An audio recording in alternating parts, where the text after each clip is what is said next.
You don't stay sober by being strong. You stay sober by being regulated. And sobriety doesn't really work through willpower or force. It really works with regulation and with safety. So, in today's episode, we're going to talk about why regulation of your nervous system really matters more than willpower.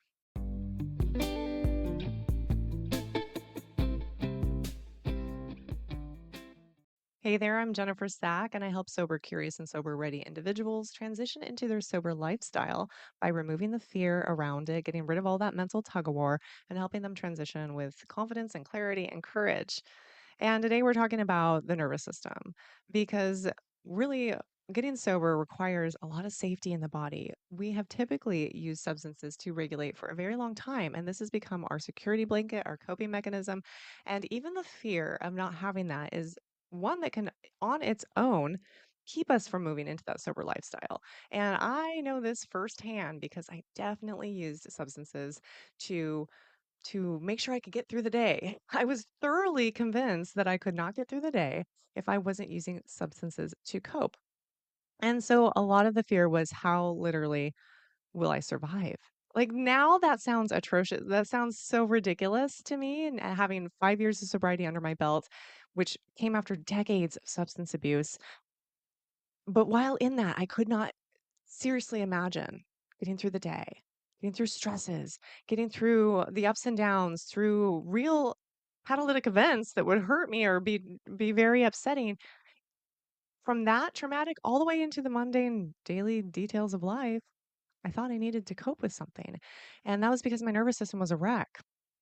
Once I learned how to regulate my nervous system properly and rely on that, I knew that I didn't need the substances to do it. I knew that I could do it on my own. I knew that I was just using the substances as a really quick way to get there and as a very familiar security blanket. Now, here's the funny thing is I had been teaching yoga for over a decade. I was well into meditation techniques and energy healing. I had many certifications and many modalities, and I still struggled with this. And it really came down to the fact that I was relying on the substances more than I was the tools that I had in my tool belt. I wanted the quicker fix. I wanted to believe that I couldn't get there, whatever there is regulated, without them. And even though I had all these tricks of the trade and tools that I knew how to use, I preferred the substances. I just preferred them. I loved them. And so it really became a matter of choice, being like, you know what, I really do know how to do this without substances. I've just been choosing not to. If you're someone who is like, well, great, that's good for you. You have a background, you're in the arena of wellness, so you know how to ground and regulate your nervous system with other tools. Fabulous. I don't. That's not my my jam. Then I've got a perfect resource for you. It's a 7-day energy reset. It's going to take you through lots of grounding practices and techniques and get you back into that self authority of knowing how to regulate on your own without relying on substances. So that link will be in the description if that's you. But for those of us who do have the tools, that do know what works for us, but choose substances instead, I think you get my drift. That really we just go for the quick fix. We go for what we prefer, and we kind of like them. So it's like choosing apples or oranges. But when you know that it's time to move into your sober lifestyle, you just have to make the choice that you're going to choose those other tools now. You're not going to rely on the other thing or things. If you're like me and I had several vices, then you just make the choice that you're going to have to concentrate on the methods that you know do work if you use them. Clincher, if you use them, practice them regularly. So, one reason this is really important to regulate your nervous system is that habits typically fail when you don't feel safe. If you're not properly regulating yourself, you will most likely run right back to whatever substances you were using to do so.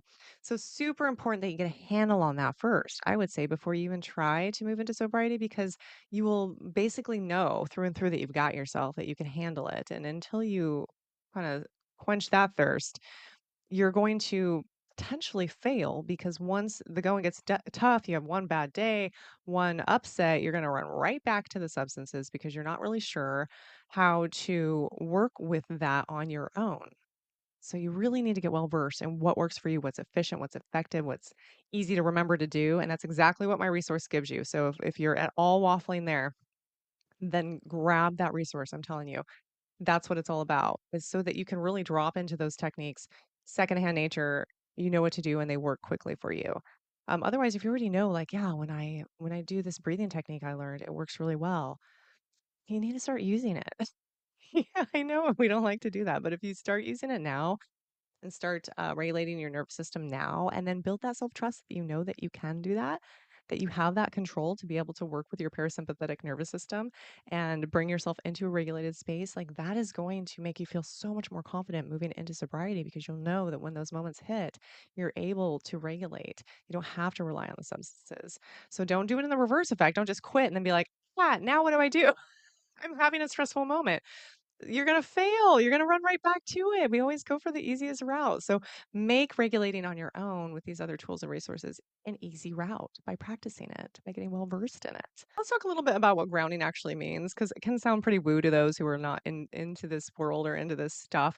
It doesn't have to be anything crazy. Really, what it means is like getting out of your head and into your body, to feeling yourself instead of thinking about feeling thinking about everything.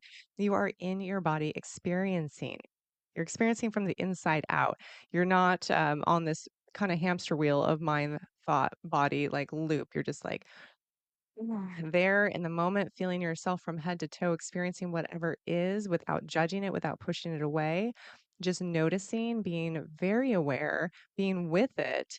You can even get into the energetics of it, which I am actually certified in many modalities. So I go deep down the woo-woo, which isn't woo-woo, it's science. But for those who aren't in that arena, it feels like woo-woo. You can breathe and ground energy down and out your feet and allow the earth to absorb it. You can literally move your energy. No shit, no joke. Move your own energy. And for those of you who are like, yeah, I don't know if I'm on board with that or ready for that, what I'm talking about is the kind of grounding where you just get into your body and out of your head and have a felt experience without judgment, and you just sit there with it. That's grounded. It doesn't mean you're immediately calm, immediately zen. No, it means you're with whatever is happening in that moment fully 100%.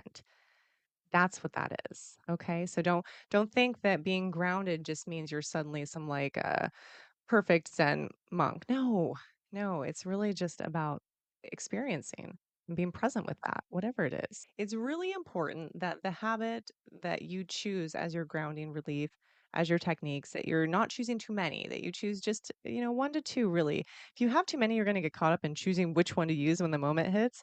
And they're not going to be as effective because you won't be as well versed in them. You'll have kind of dabbled in all of them.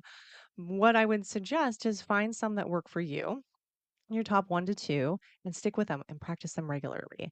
That's really going to build the muscle and allow you to just drop in. So whether it be breath work or mantra visualization or just simply rubbing your hands on your arms, I mean, there's a million of these techniques. And that's why I, again, suggest my 7-day energy reset, because you're going to get used to trying a lot of them a la carte to find what works for you. But you can just Google them too. Find out what are all these techniques if you're not well versed in all of them.